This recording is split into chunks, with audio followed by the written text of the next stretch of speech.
সর্বশেষ ডাকসু নির্বাচন কবে হয়েছিল মনে আছে? হ্যাঁ, ২০১৯ সালের ১১ই মার্চ। স্বৈরশাসনের সেই আমলে ছাত্রলীগ প্রার্থীকে হারিয়ে ভিপি হয়েছিলেন নুরুল হক নূর। এরপর থেকেই তিনি পরিচিত ভিপি নূর নামে। ডাকসু নির্বাচন মানেই শুধু ছাত্র সংসদ নয়, এটা এমন একটা প্ল্যাটফর্ম যা অনেকের পরিচয়কে আকাশে তুলে দেয়। ইতিহাস ঘাঁটলে দেখা যায় এখান থেকে উঠে এসেছেন বাংলাদেশের বড় বড় রাজনৈতিক নেতা। যেমন ১৯৪৭ সালে গোলাম আজম ছিলেন জিএস, ১৯৬৩ সালে রাশেদ খান মেনন হয়েছিলেন ভিপি, মতিয়া চৌধুরী ছিলেন জিএস, ১৯৬৮ সালে তোফায়েল আহমেদ ভিপি, আর স্বাধীনতার আগে ১৯৭০ সালে ভিপি ছিলেন আসম আব্দুর রব, যিনি প্রথম বাংলাদেশের পতাকা উত্তোলন করেন। অতীতের মতো এবারও ডাকসু নির্বাচন ঘিরে তুমুল উত্তেজনা। প্রায় ৪০,০০০ ভোটার, যার মধ্যে ২১,০০০ ছাত্র আর ১৯,০০০ ছাত্রী। দীর্ঘদিনের ভোট বঞ্চিত এই প্রজন্ম বলছে ফেয়ার ইলেকশন তাদের জীবনে প্রথম অভিজ্ঞতা হতে চলছে। এবার কেন্দ্রীয় সংসদের ২৮টি পদে দাঁড়িয়েছেন মোট ৪৭১ জন প্রার্থী। ভিপি পদের জন্য লড়ছেন ৪৫ জন। জিএস পদে আলোচিত মুখ আশিকুর রহমান প্রতিদ্বন্দ্বিতা করছেন মেঘমল্লার বসুর বিরুদ্ধে। তবে শুধু নির্বাচন নয়, চারিদিকে এটাকে ঘিরে উৎসবমুখর পরিবেশ। শিক্ষার্থীরা মুখস্থ করছে প্রার্থীদের নাম, কারো মিছিলে মেয়েরা ছবি তুলতে ভিড় করছে, আবার কারো সমর্থনে স্লোগান দিচ্ছে দুই হাতে সালাম।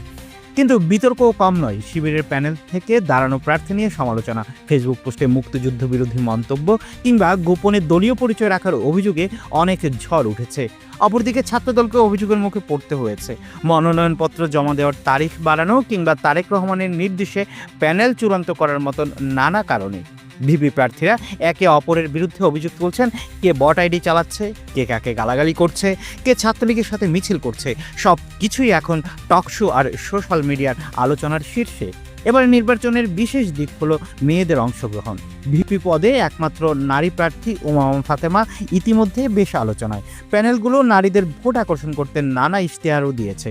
পোশাকের স্বাধীনতা, নিরাপত্তা, মোরাল পুলিশিং সবই রয়েছে আলোচনায়। এদিকে মূলধারার মিডিয়াও এবার ডাকসু নির্বাচনকে ব্যাপক কাভারেজ দিচ্ছে।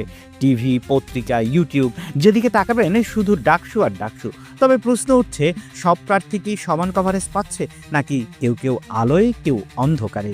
ঢাকা বিশ্ববিদ্যালয়ে কেন ডাকসু নিয়ে এত মাতামাতি হয়? কারণ এটাকে অনেকেই বাংলাদেশের দ্বিতীয় সংসদ বলেন। এখান থেকেই রাজনীতির ভবিষ্যৎ নেতাদের উত্থান ঘটে। ১৯২৩ সালে প্রতিষ্ঠার পর থেকে ডাকসুর মোট ৩৭টি নির্বাচন হয়েছে, কিন্তু স্বাধীনতার পরে সরকারগুলো বারবার এই নির্বাচন বন্ধ রেখেছে।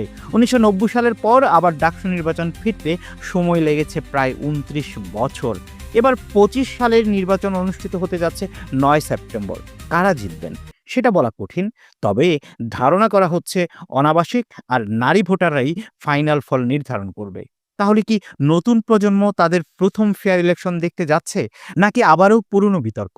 সবাই তাকিয়ে আছে ঢাকা বিশ্ববিদ্যালয়ের টিসি মাঠের দিকে, যেখানে ইতিহাসের পাতায় লেখা হবে ডাকসুর নতুন অধ্যায়।